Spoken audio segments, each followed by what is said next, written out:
The mountains of Peru rise like jagged sentinels against the sky, vast, immovable, eternal. And yet, within these ancient peaks lies a riddle carved not by nature, but by human hands. Walls of stone, fitted so precisely that not even a sheet of paper can slide between them, stand untouched by centuries of storms and earthquakes. They are not ruins in the ordinary sense. They are puzzles in stone, puzzles so complex that even with all our modern technology, we can barely begin to replicate them. This is not just a story about stones. It is a story about a civilization that seemed to command matter itself, bending boulders into shapes that defy every expectation of ancient engineering. The Inca walls of Peru are not smooth and uniform. They are jagged, irregular, and yet they lock together like pieces of a cosmic jigsaw puzzle. No mortar, no adhesive, just raw stone, unyielding, eternal. But here is the question that keeps archaeologists, engineers, and even AI researchers awake at night. How were they built? When you stand before the walls of Sacsayhuaman or Ollantaytambo, you are confronted by stones weighing tens of tons, lifted and placed with impossible precision. Some appear almost melted, as if the rock had once flowed like wax. Others slot into corners with such perfection, it is as though some invisible blueprint guided their every curve. Mainstream history gives us the official answer.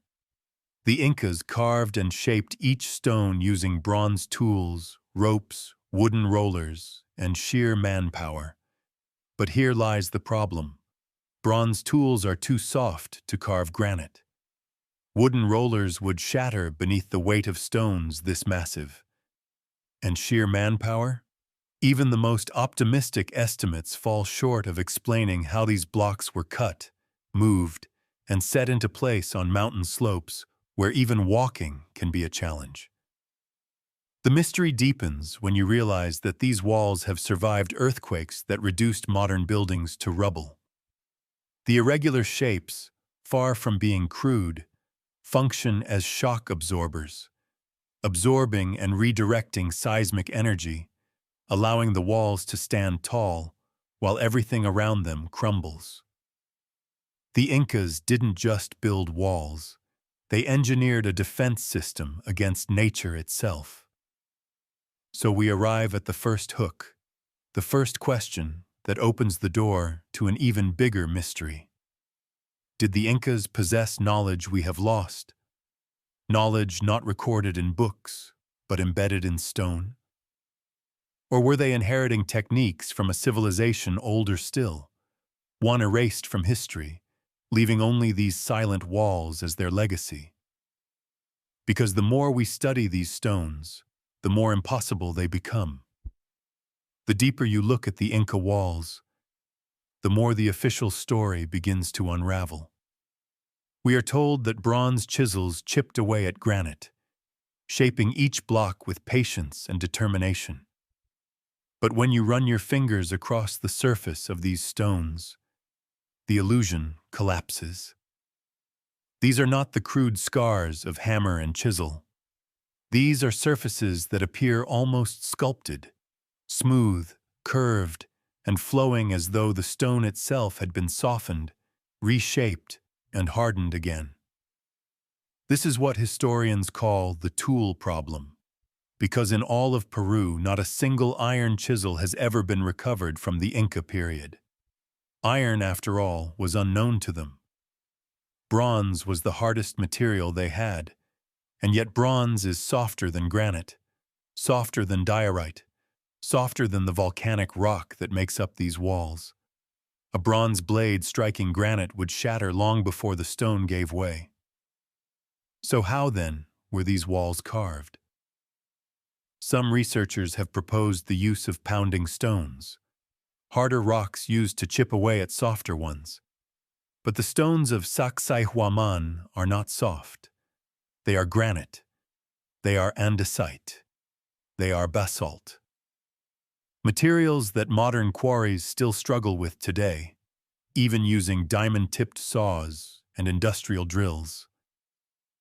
Could a civilization without steel, without wheels, without cranes, really have hammered away at these megaliths until they achieved perfect interlocking joints?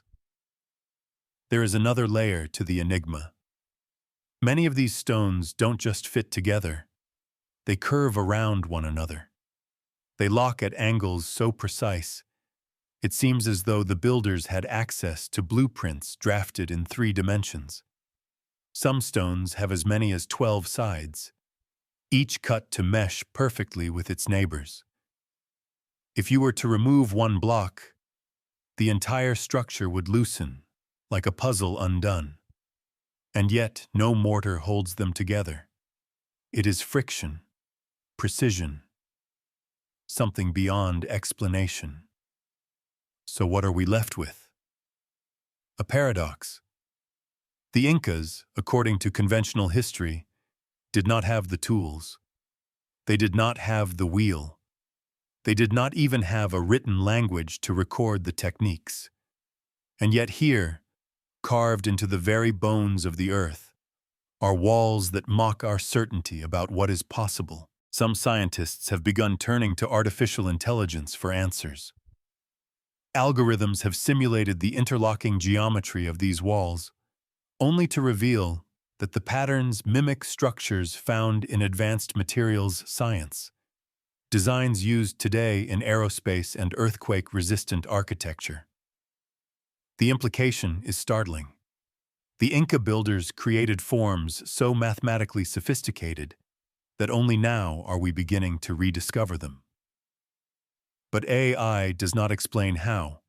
It only confirms the complexity, which leaves us with an unsettling possibility.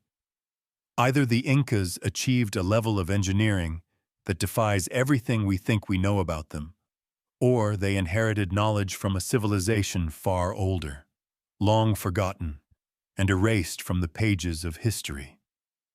And if the stones themselves are the only testimony, then the mystery deepens. Because these walls are not just about cutting rock. They are about moving it, lifting and transporting megaliths weighing tens, sometimes hundreds of tons, across mountains and valleys, with no wheels, no beasts of burden, and no cranes. How could such a feat have been possible? That question leads us to the next chapter of the enigma: transportation. A puzzle where even modern machines would hesitate. Imagine standing at the base of a mountain in the Peruvian highlands. The air is thin, the slopes unforgiving, and yet, scattered across the landscape are stones so massive that even modern cranes would struggle to move them. Some weigh 40 tons, others surpass 100, yet they are not scattered randomly. They are positioned deliberately, carried across valleys and lifted onto steep terraces, locked into walls as if weight itself were no obstacle. This is the heart of the transportation mystery.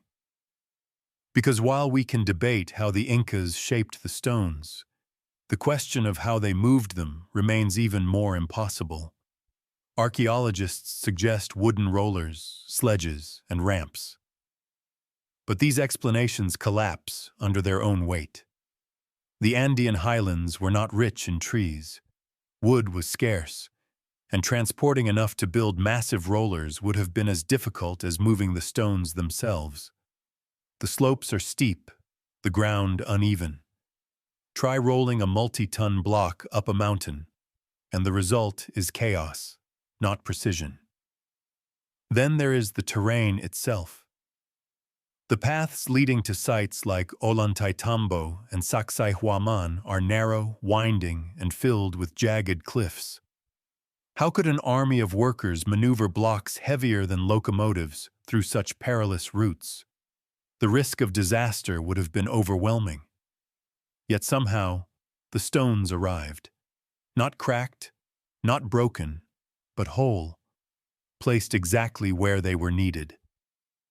Some researchers argue the stones were dragged, inch by inch, using ropes and sheer manpower. But even this theory struggles. Rope made from natural fibers frays under immense strain. Even if thousands of men were harnessed together, the logistics of coordination, footing, and endurance seem almost impossible. And yet, these walls stand as undeniable proof that it was done. This leaves room for more unconventional theories. Some believe the Incas may have mastered techniques of soil lubrication, using water or clay to slide stones across the land. Others whisper of lost knowledge, perhaps a method of softening or lightening stone itself, an idea preserved in fragments of Incan myth, where tales speak of priests chanting to the rocks until they moved like living beings. And here is where the enigma takes a darker turn.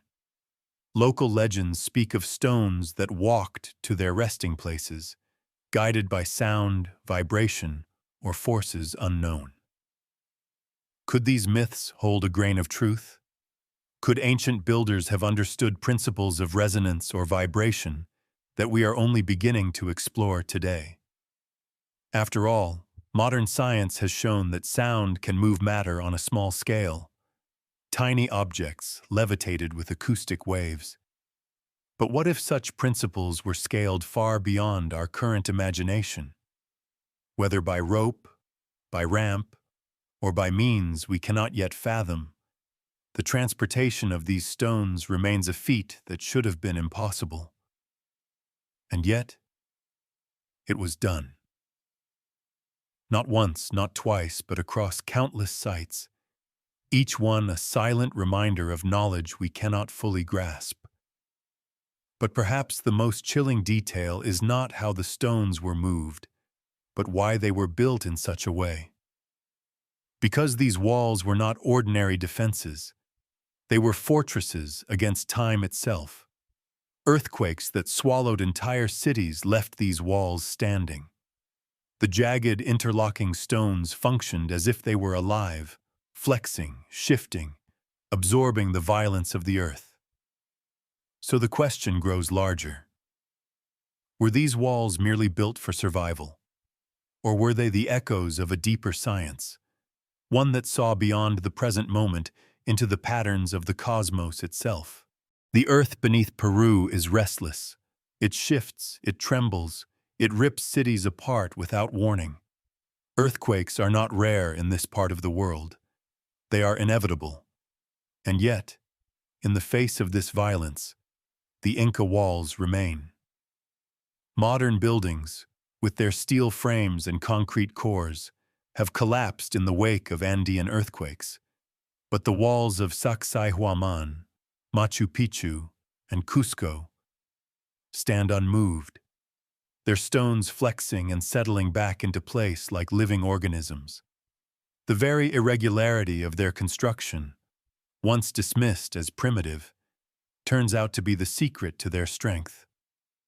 Each stone is unique, carved to fit into the next with absolute precision. But more than that, they are shaped in such a way that no straight lines dominate the design. Instead, the walls curve, zigzag, and interlock, creating a lattice that absorbs seismic energy. When the earth shakes, the walls breathe. When the ground splits, they hold fast. It is a kind of architecture we now call earthquake-resistant design, a principle rediscovered in the modern age and applied in skyscrapers and advanced engineering projects. But here, high in the Andes, it was achieved centuries ago, without computer models, without laboratories, without steel or concrete. How could a civilization that lacked even the wheel create structures that embody principles of structural mechanics so advanced? We still struggle to perfect them. Mainstream historians tell us that the Inca builders learned through trial and error, that they built, they failed, and eventually they discovered by accident what worked. But this explanation feels thin. Trial and error might explain a simple wall, but not the systematic precision of entire cities built with the same principles across vast regions, all resistant to quakes. To imagine these stones surviving centuries of earthquakes while the buildings around them crumbled is to admit something uncomfortable. The Incas, or whoever taught them, knew exactly what they were doing. But here's where the mystery deepens further. Because the walls are not just functional, they are artful. Massive zigzag terraces at Sacsayhuaman look less like crude defenses and more like the teeth of a colossal serpent. At Ollantaytambo, the walls are aligned with uncanny precision to astronomical events, suggesting a design that fused practical survival with cosmic symbolism. These were not walls built in desperation. They were statements. They were declarations of knowledge, power, and permanence. And if we listen closely, they whisper something else, an awareness of forces larger than earthquakes, larger even than survival. An understanding that stone could be put to serve both the earth and the sky. Because as much as these walls resist disaster, they also point toward the heavens. They align with solstices, star patterns, and sacred peaks. Their builders were not just engineers, they were observers of the cosmos. Which leads us to the next layer of the riddle. Were these walls simply fortresses of stone, or were they also instruments of the stars? Were they part of a larger, hidden code that linked earth and sky, stone and cosmos? As the sun rises over the Andes, its first rays strike the stones with deliberate precision. Shadows fall not at random, but along lines that point to the heavens. For centuries, local guides and archaeologists alike have noticed it. The Inca walls are not only feats of engineering, but of astronomy. At Ollantaytambo, massive stone blocks form terraces that align with the solstices.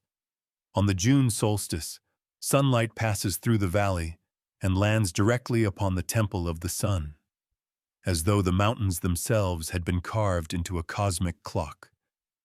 At Machu Picchu, the Intihuatana stone, known as the hitching post of the sun, casts shadows that mark the equinoxes with uncanny accuracy.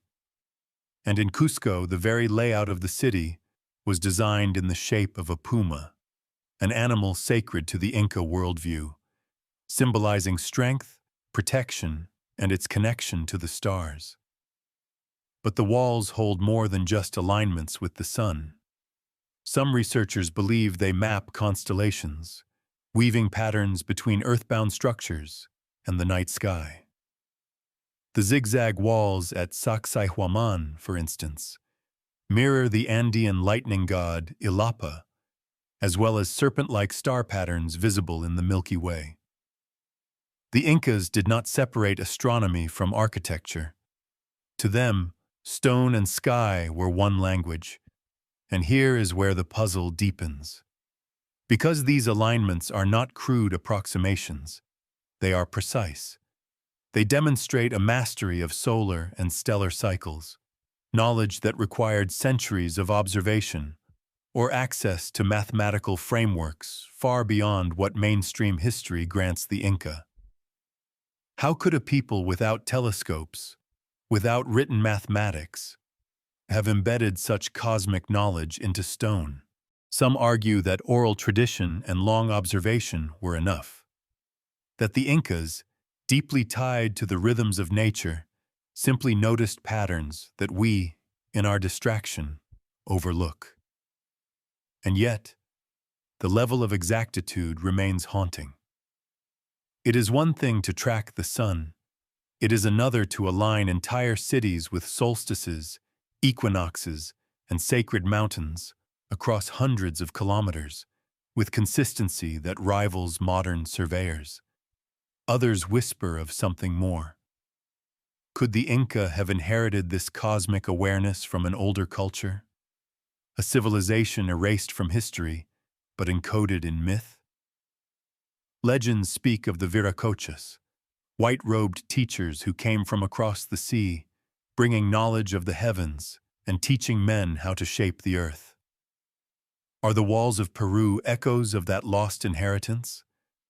And perhaps the most unsettling thought of all, were these walls not just about marking the heavens, but communicating with them? Were they designed as resonant structures, amplifying sound, vibration, or energy in ways we do not yet comprehend? Some researchers believe that the very shape and angles of the stones create acoustic effects, magnifying chants and rituals, binding communities not only to one another, but to the cosmos itself. If true, then these walls were more than defenses. They were living instruments, machines of stone, calibrated to both earth and sky. Which leaves us with a final, unnerving question. What knowledge did the builders truly possess? Because if they could carve stones without iron, move blocks heavier than locomotives without wheels, resist earthquakes with designs more advanced than ours, and align their cities with the stars, then perhaps we are not looking at a primitive culture at all. Perhaps we are staring into the face of a civilization that understood something we have long forgotten. The walls of Peru rise in silence, but their silence is deceptive. To the untrained eye, they are ruins, mere remnants of a civilization swallowed by time. Yet the closer we look, the clearer it becomes. These stones are not fragments of the past. They are messages. Messages carved into granite, basalt, and andesite, left for anyone who dares to ask the question, how? We have walked through their secrets, stones cut without iron tools, transported without wheels or cranes, joined without mortar, and designed to outlast earthquakes. We have seen alignments to the sun, the stars, and the sacred peaks of the Andes. And we have heard the legends, the whispers of Viracochas, of stones that walked, of knowledge passed down by a civilization lost to memory. Modern engineers admit their struggle to replicate such precision. Artificial intelligence confirms the geometry is far more advanced than chance could allow.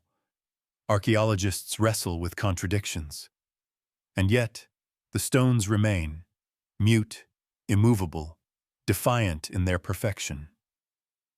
So what are we to make of them? Were the Incas visionaries whose insights into stone, earth, and sky surpass even our modern frameworks? Or were they heirs to something older, a legacy of knowledge carried through myth, preserved in practice, and finally embedded in walls that still stand long after the empire itself vanished? Every explanation feels incomplete. The mainstream story collapses under its contradictions. The alternative theories edge into realms of speculation. And still, the mystery endures. Perhaps that is the point. Perhaps the walls are not meant to reveal their secret fully. Perhaps they are meant to remind us that history is not a straight line, but a cycle. That civilizations rise and fall, knowledge is gained and lost, and sometimes the earth leaves behind fragments so perfect they force us to question everything we think we know. Stand before the walls of Sacsayhuaman, and you will feel it. A pull, a weight, not just of stone but of time itself. The sense that you are not looking at the past, but at a message aimed at the future. A challenge, a riddle carved in granite. And maybe, just maybe, that is why these walls still stand. Not only to defy earthquakes, not only to honor the gods, but to whisper across centuries. We were here. We knew, and the earth remembers. The Inca walls remain one of the greatest unsolved mysteries of human history. And until we can answer the question of how and why they were built, they will continue to guard their secret in silence, daring us to keep searching. Because sometimes, the greatest mysteries are not hidden in the stars above, but in the stones beneath our feet.